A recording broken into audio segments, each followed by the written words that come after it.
ታውቃለህ? ብዙ ተማሪዎች ውጤታማ የማይሆኑት ሰነፍ ስለሆኑ ሳይሆን በጣም ስለሚለፉ ነው። አዎ በትክክል ሰምተሃል።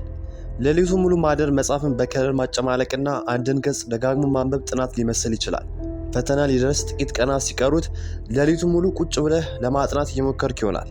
እንደዚህ የምታጠና ከሆነ አእምሮ በገዛ እጅ እየደከመ ነው። በትክክል ሰምተሃል። ብዙዎቻችን የምንጠቀምባቸው የጥናት ስልቶች ውጤታማ እንዳንሆን ብቻ ሳይሆን አእምሯችን መረጃዎችን እንዲረሳና እንዲሰለች ያደርጉታል። ዛሬ በዚህ ቪዲዮ ሳይንስ የሚቃወማቸውንና ውጤታችሁን ገደል የሚከቱ 10 የጥናት ስህተቶችን እናያለን። መጨረሻ ላይ የምነግርህ ስህተት ደግሞ ብዙ ተማሪዎች የሚቸገሩበት ነው። ዝግጁ ነህ? አንደኛ፣ ያለ እረፍት ለረጅም ሰዓት ማጥናት the green trap። ብዙዎች ማጥናት ማለት መጽሐፍ ላይ መዋል ነው ብሎ ያስባሉ። ለ4 እና ለ5 ሰዓት ተከታታይ መቀመጥ አእምሮን ያደክመዋል። አእምሮ ልክ እንደ ስልክ ባትሪ ነው። ቻርጅ ካላደረግከው መረጃውን የመያዝ አቅሙ ይቀንሳል። ይህ የደከመ አእምሮ ኮግኒቲቭ ፋቲግ ይባላል። ከ2 ሰዓት በላይ የምታነበው ነገር ሁሉ ወደ አእምሮ አይገባም። ዝም ብሎ አይንህ ወረቀቱን ያያል እንጂ አንተ እዚያ የለህም። መፍትሄው የፖሞዶሮ ስልትን ተጠቀም። 25 ደቂቃ በጥልቅ ጥናት አጥና። ከዚያ ለ5 ደቂቃ እረፍት ውሰድ።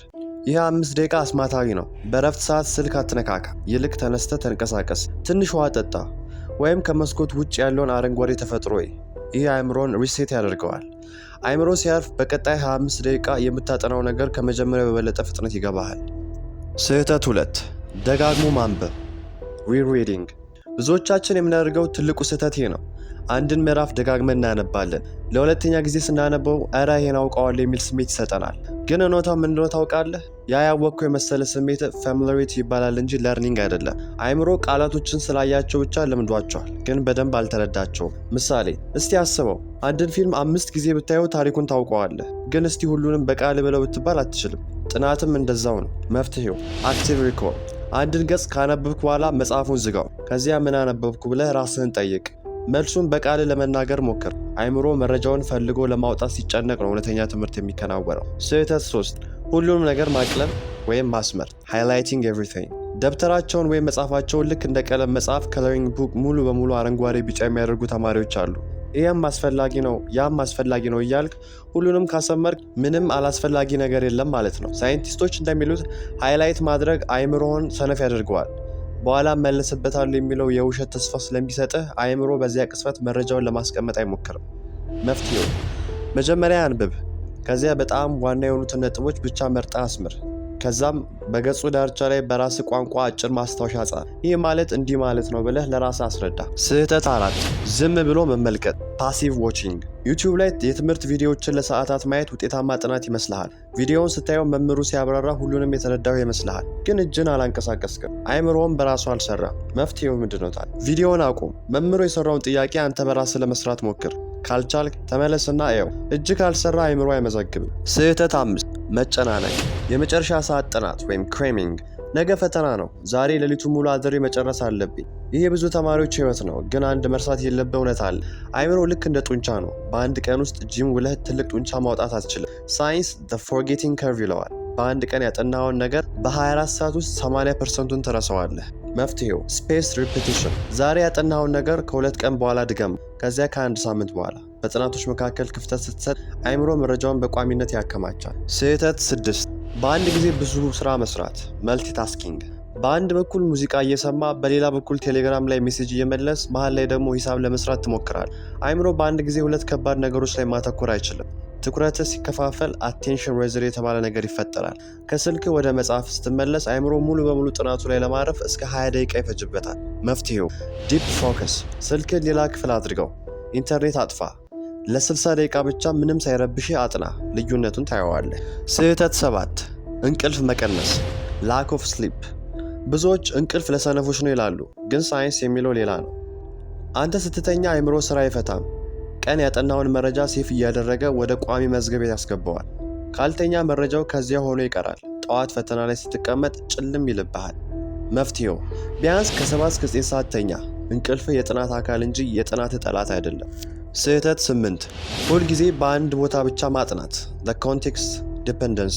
አእምሮ እጅግ በጣም አስተዋይ ነው። አንድ ነገር ስታጠና አእምሮ በዙሪያ ያለውን ሁኔታ ወይም ኮንቴክስት ጭምር ነው የሚያስታውሰው። ሁልጊዜ አልጋ ላይ ወይም ሁልጊዜ ላይብረሪ ውስጥ የምታጠና ከሆነ አእምሮ መረጃውን ከዛ ቦታ ጋር ያያይዘዋል። ችግሩ የፈጠረው ፈተና ክፍል ስትሄድ ነው። አካባቢው ከለመድከው ቦታ ስለሚለይ አእምሮ መረጃውን ለማግኘት ይቸገራል። መፍትሄው ቦታ ቀያየር። ዛሬ ላይብረሪ ከሆንክ ነገ በቤተሰብ ሳሎን፣ ከነገ ወዲያ ደግሞ በለዘብታ ድምፅ በሚታጀብ ካፌ ውስጥ አጥን። አካባቢውን ስትቀያየር አይምሮ መረጃውን ከቦታው ነጥሎ በራስ እንዲያስታውስ ታስገድደዋል። ይህም የአእምሮ ተለዋዋጭነትን ወይም ኒውሮፕላስቲሲቲ ይጨምራል። ስህተት 9 ፈተናዎችን አለመለማመድ ቴስቲንግ ጋፕ። ብዙ ተማሪዎች ሁሉንም ምዕራፍ አንብቤ ከጨረስኩ በኋላ ነው የፈተና ጥያቄ የምሰራው ይላሉ። ይህ ትልቅ ስህተት ነው። ንባብ መረጃን ወደ ውስጥ ማስገባት ነው። ፈተና መስራት ደግሞ መረጃን ከውስጥ ማውጣት ነው፣ ሪትሪቫል ነው።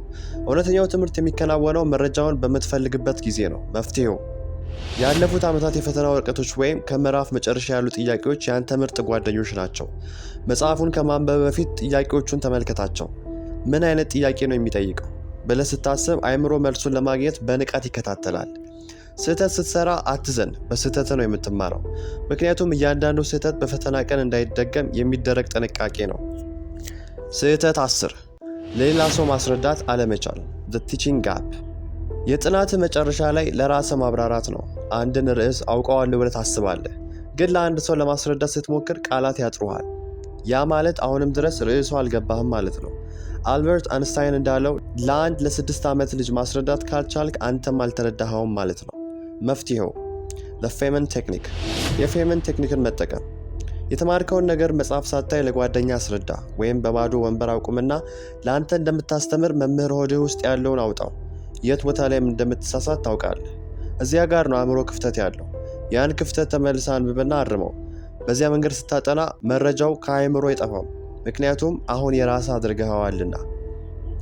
እነዚህ 10 ስህተቶች እስካሁን ውጤታማ እንዳትሆን ሲያደርጉ የነበሩ እንቅፋቶች ናቸው። ማጥናት ማለት መከራ ማየት ማለት አይደለም። ይልቁንም አእምሮ በሚረዳው መንገድ መረጃን መስጠት ነው። አስታውስ፣ ውጤታማ ተማሪ ማለት መጽሐፍ ላይ የሚውል ሳይሆን አእምሮን በብልሃት ወይም ስማርትሊ የሚጠቀም ነው። ዛሬ ካየናችሁ ስህተቶች ውስጥ አንተን ይበልጥ የሚመለከተው የትኛው ነው? ኮሜንት ላይ አሳውቀኝ። ይህ ቪዲዮ ለጓደኞች እንዲደርስ ላይክ እና ሼር አድርገው። በተጨማሪም ጠቃሚ ምክሮች ቻናሉን ሰብስክራይብ አድርግ።